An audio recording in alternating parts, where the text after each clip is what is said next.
Сәлем қыздар, менің есімім Дана Мырзақұлова. Каналға лайк басып тіркеліп қойыңыздар. Әр лайк басқан сайын маған шабыт беріп, видеолар одан да көбірек шыға бастайды. Сіздерге ешқандай жалқа емес деп ойлаймын. Мен сіздерге барлығын тегін ақпараттармен толығымен бөлісетін боламын. Тек қана шабыт ретінде лайк басып қойыңыздар. Ал ендеше бүгін біз сіздермен не жасаймыз? Қазіргі кезде хит болып жатқан декор түрі изомальт пен ваза жасаймыз. Ол торттарда, живой мастер-класстарда қазір хит болып жатыр.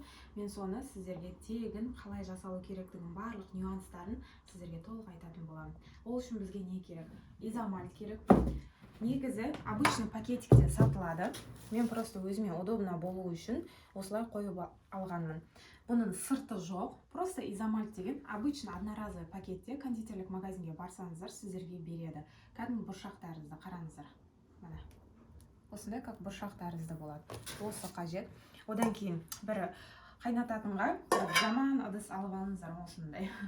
Мен именно осы изомальтқа деп асты кішкене күйеді, сондай болады. Сондықтан осыны жамандау ыдыс алып алыңыздар. Және де красительдер. Өзіңіз қандай түсті қалайсыз, сондай краситель алсаңыз болады.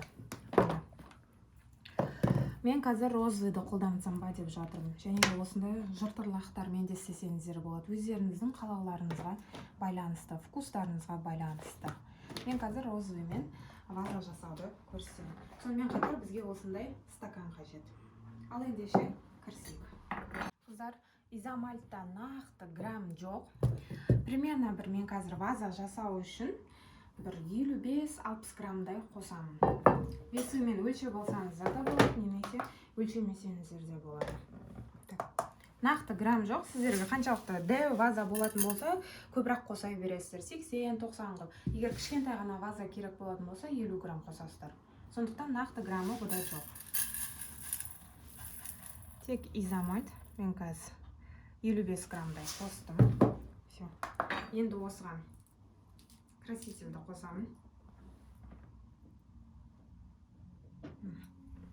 Бір-екі капля қосасыздар, міне осындай болды. Все, осыны қазір газде жақсылап араластырамыз. Ал ендеше кеттік. Міне красительмен изомальтты примерно 3-4 минутта осы ерігенше араластырамыз. Қасынан кетіп қалмайсыздар. Жақсылап осы араластырасыздар. Қараңыздар, уже розовый түске боялып жатыр. Қараңыздар. Су еш нәрсе қосқан жоқпын, өзі осылай еріп, как су сияқты болады. Все, қазір барлығы ерген соң, газын міндетті түрде осындай силиконды жұқасы болуы қажет. Қалыңын алмаңыздар, міндетті түрде жұқа болуы қажет. Және де осылай стаканды алып аласыздар. Қазір бірінші. Бұмен тез жұмыс жасау керек. Әрі ыстық, сондықтан абайлаңыздар. Красительді кішкене көп қосып жіберіпсіз, аздау етіп қоссаңыздар болады. Немесе краситель қоспай жазсаңыздар да болады. Сол кезде аппақ болып шығады. Мына қараңыздар. Тез қатып қалады. Бірінші кішкене былай домалатам.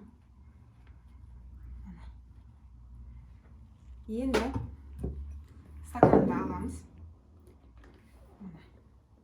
Қараңыздар.